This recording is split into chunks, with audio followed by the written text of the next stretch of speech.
The Real McCoys, starring Walter Brennan, created by Irving Pincus. Want you to meet the family known as the Real McCoys. That's Grandpappy Amos, the head of the clan. He roars like a lion, but he's gentle as a lamb. And now here's Luke, who beams with joy since he may take Mrs. Luke McCoy. From West Virginia they came to stay in sunny California. Oh, Grandpappy Amos and the girls and the boys of the family known as the Real McCoys. Shingles. That sure is neat, Grandpa. Hey, Grandpa, we expecting company? No, why? Uh-oh. What's the matter, Grandpa? You ain't never seen a man dressed like that and carrying one of them little satchels that want packing a lot of trouble for somebody. Now, you leave me do the talking. Okay. Ah, good evening. I do. I'm Emmett Peabody. You're Mr. McCoy, I presume? Well, maybe I am and maybe I ain't, but if I was McCoy, what would you want to be saying Well, you about? see, I represent Mrs. Ackroyd, who you know holds a mortgage on this property. Oh, yeah, well, I am Amos McCoy. Come in. Oh, thank you. Luke, Kate. This Mr. Peabody. That's my grandson Luke and his wife Kate. Yeah. He's Miss Ackroyd's lawyer. Watch him. Well, why don't we sit down? Thank you. Peabody. Thank you. Hello. Well, I'd like to congratulate you folks on the way you've improved the appearance of this property. Yeah, well, we've been working mighty hard, Mr. Peabody. It's a very pretty little garden you've got out there. You've done wonders with the house, too. And now that you give us the sugar coating, would you mind giving us the pill? Yeah, your grandfather is a very direct person, I can see. Well, now, according to the agreement made between the late Benjamin McCoy, who I understand willed the property to you, and my client, Mrs. Ackroyd, the $3,000 you advanced to Mr. McCoy was to be repaid with interest at the rate of $50 per month. Said payments due and payable on the 15th day of each month.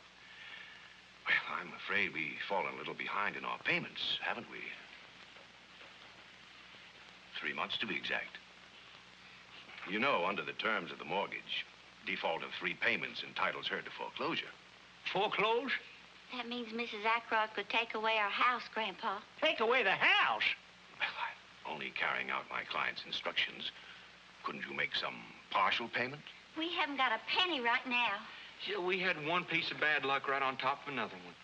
That first month, we had the mortgage money all ready, and the mule up and broke his leg. Just how it is, believe me. Well, if you could just get Ms. Ackroyd to wait until the fruit crop comes in. Thanks. Yeah, we're going to have a bumper crop, too. I bet you them peaches is going to run about 2 peaches to the truckload. Look, I'm just representing Mrs. Ackroyd. Well, ain't there nothing you can do to get her to wait? Well, my hands are tied, I'm afraid. Couldn't he just sort of nudge you with your knee, like? This may cost me a client. But seeing how you folks have worked so hard, I tell you what I'm going to do. Now, this is Tuesday. I'm going to give you until Friday. How about that? Well, it could be better.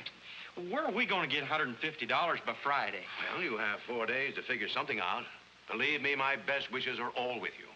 Well, I'll see you Friday about this time. Well, goodbye, Mr. Peabody. Bye. Give our kindest to Mrs. Ackroyd, would you, please? Mr. Peabody, I got something you can tell Miss But, Ackroyd. Grandpa, I know just how you feel, Mr. McCoy, but what can we do? After all, we are dealing with a hard-headed businesswoman. I'll see you Friday. bye.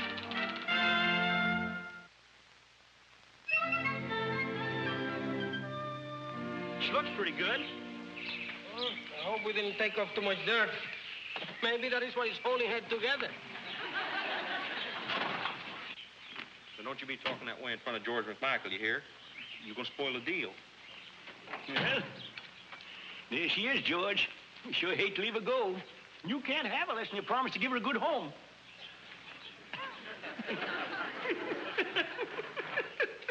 Look at there's an old horse trader for you. Just taking to get behind the wheel, but you'd never tell him by looking at his face, would you? Oh, no, that George is smart. He is. Yeah, he knows goodbye when he sees one. It ain't often you can get one of these if it ain't never been raced. I don't know, fellas. My sister's expecting me to get her a slightly newer model. A newer model? You ain't gonna pass up a pre-war automobile, are you? That's the paint that come on it. Look at them tires. Yeah, that's just what I'm doing. Well, that's practically new tape we put on there less than 2 weeks ago. Hey, George. George, come here and look at this sharp interior. Huh? We patched that upholstery with cellophane tape so as you could see the genuine cotton stuffing. What sort of shape's the top end, huh? Well, now, that's the best part of the whole deal. Even with a top up, anytime you're mighty, you just stand up and take a look at the scenery. You can't do that in them new Do me a favor, Amos. Relax, will you? Let me...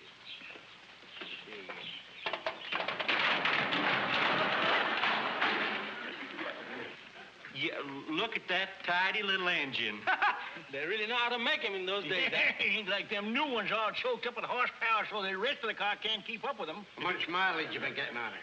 George, you drive slow past any gas station. She'll inhale enough to carry you 50 miles. How fast would you go? Well, now, I'll tell you, George, we'll give you 1 year guarantee you don't get no tickets for speeding. Would you mind starting up the engine? Well, now, about starting her up, on a cold morning, she starts in a flash. I don't know how she's going to do in this heat. Give her a try. Yeah. There we go. Now. Hear that, starter? Purrs like a kitten, don't you? Sit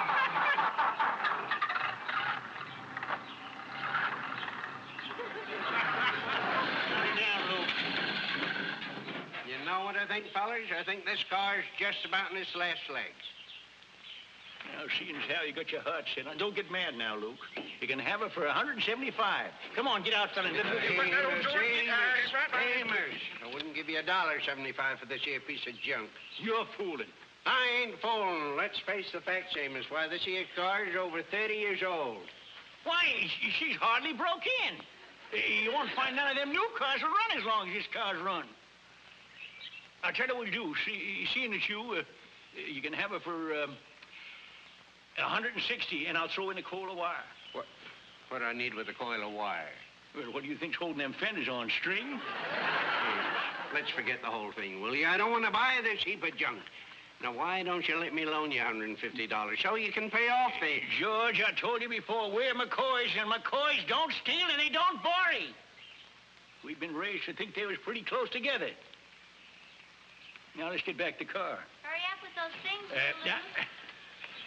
Tarnation!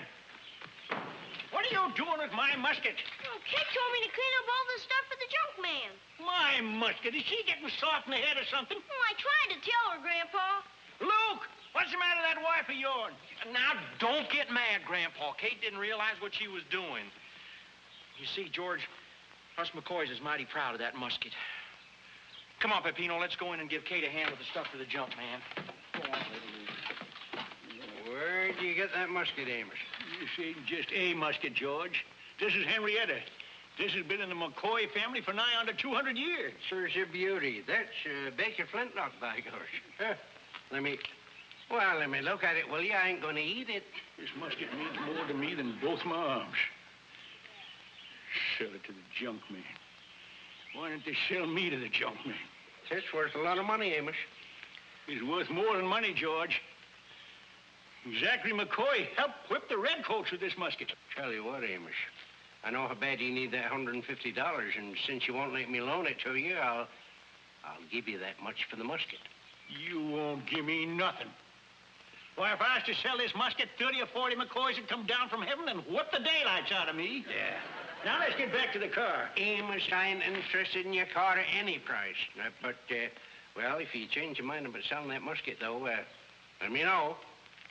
Be seeing you. Selling musket. Henrietta, King George couldn't get you away from us McCoys. The Indians tried it. The whole God-doing Union Army couldn't make it neither. So I guess we can stand off Miss Ackroyd and that stiff-collared lawyer of hers.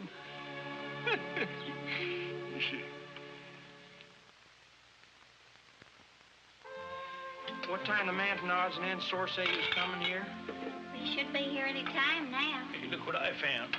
These ought to fetch a pretty penny. Uncle Hiram's stuffed skunk candelabra. Beautiful, ain't they? Look at the expression on that one's face. Uncle Hiram sure was a good stuffer. Ooh, Grandpa, look what I got.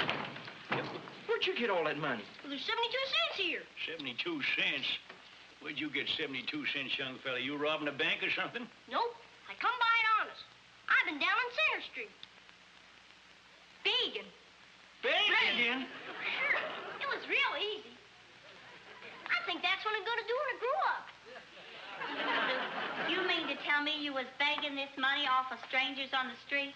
Well, they wasn't exactly strangers, Kate. I introduced myself nice and kindly. I said, "Pardon me, sir." And if there's ladies, I said, "Pardon me, madam. My name is Little Luke McCoy. And if we don't make some money real fast, we're going to be kicked out of our house." Little Luke, how could you do a thing like that? Now, you go right back to town and give them people back their money. Why? Well, he can't do that. How's he going to find them? I don't know, but Little Luke, I ought to spank you. I'll never be able to show my face in this town again. Jingle. Try to help out and they get mad. Ah, now, wait a minute. I know how you feel about it, son, but, you know, when you go to begging money from people like that, as young and healthy as you are, why, well, that's shameful. It is? It's worse than stealing. It sure is. Beside that, it's against the law. Now, don't you ever do nothing like that again. Us McCoys work for our money. We don't go begging for it. You understand? Then you do.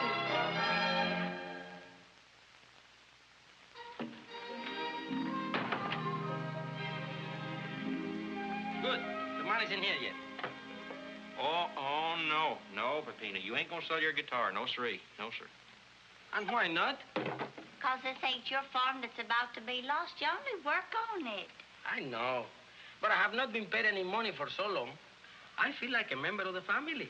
Now, you was telling me just the other day how much good that guitar does you when you're courting Conchita. Only because she's so tall. I stand on the guitar to kiss her. I can always use a telephone book. No problem.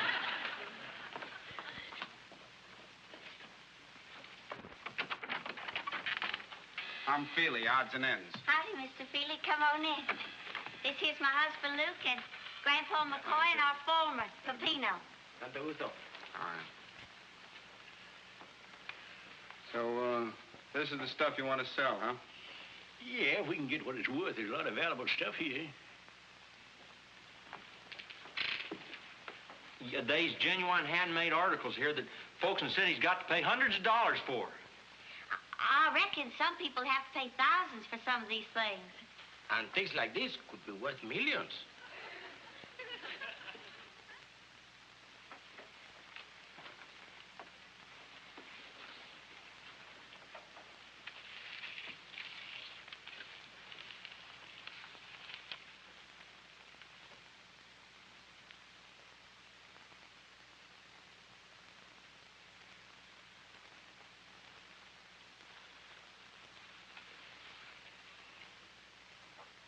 Give you $7 for the lot.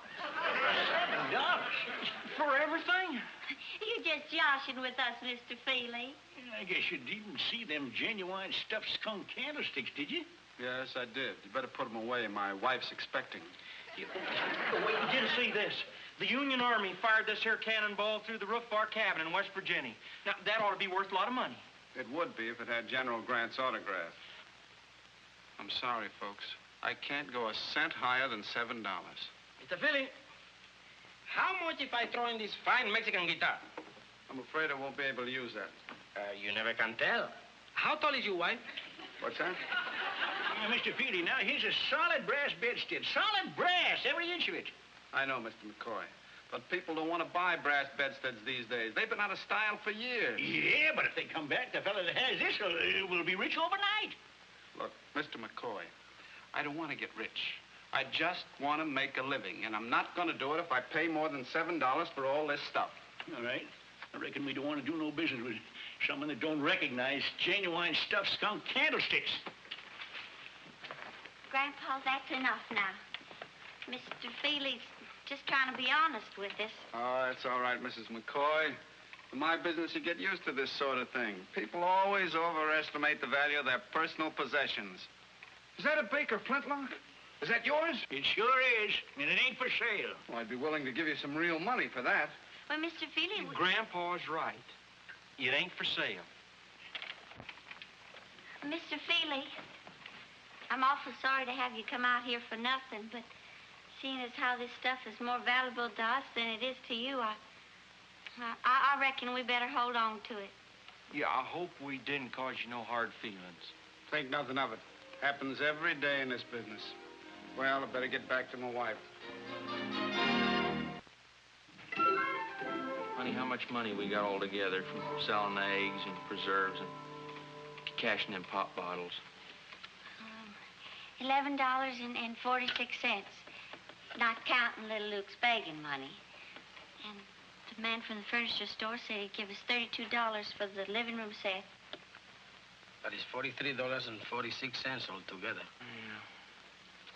There's got to be a way we ain't thought of to get some more money.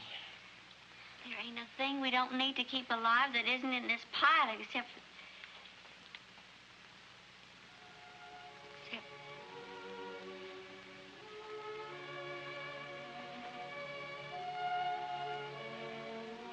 No. I ain't gonna do it. I ain't gonna do it. There's some things in a man's life that means more than a roof over his head. Henrietta's one of them things to me. I don't think it's fair for you to want me to sell it.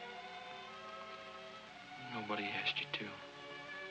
No, you ain't asking me to sell it, but I know what you're thinking.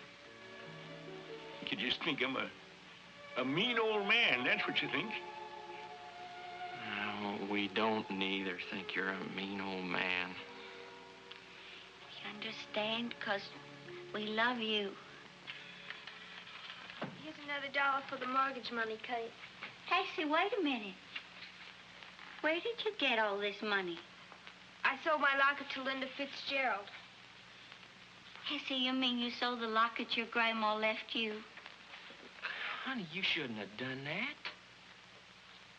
I was tired of it. Now, wait a minute. So how come last week when you thought it was... Now, look at me. How come last week when you thought it was lost, you stayed up half the night crying? Well, that was because I liked it last week. But this week, I was tired of it.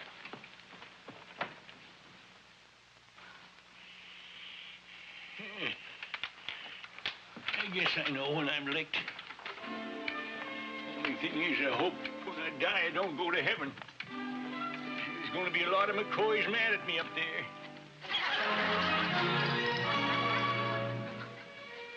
Well, I guess I'm holding on to your property, eh?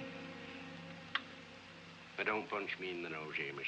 But I just want to say one last time, you don't have to sell it. I'll be glad to make you a loan of $150. Dad blasted, George. I told you. I know. The McCoys don't believe in borrowing. Well, all right. Hand it over.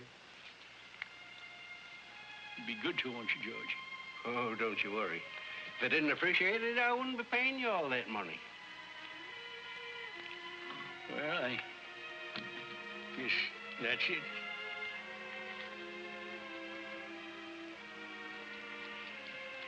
So long, George. So long, Amos. And there's one more thing, George. Huh? What's that, Amos? When I come over to your place, will you sort of hide it so as I can't see it until I get used to the idea? Okay, Amos.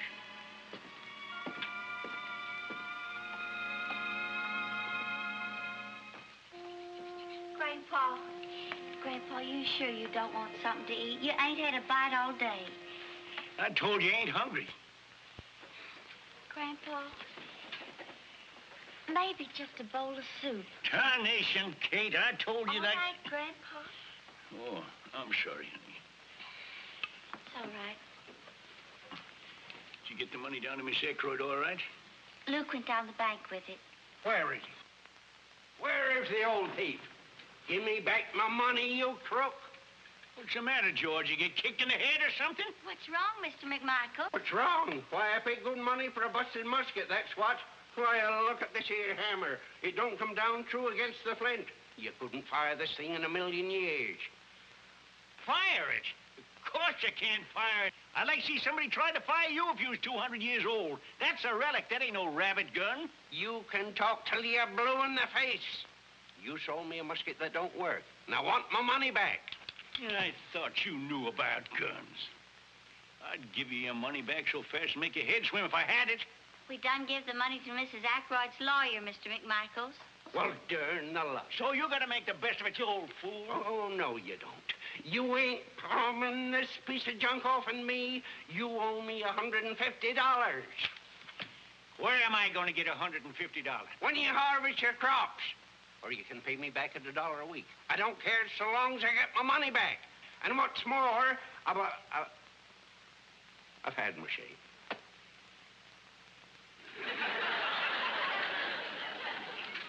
Mr. McMichaels.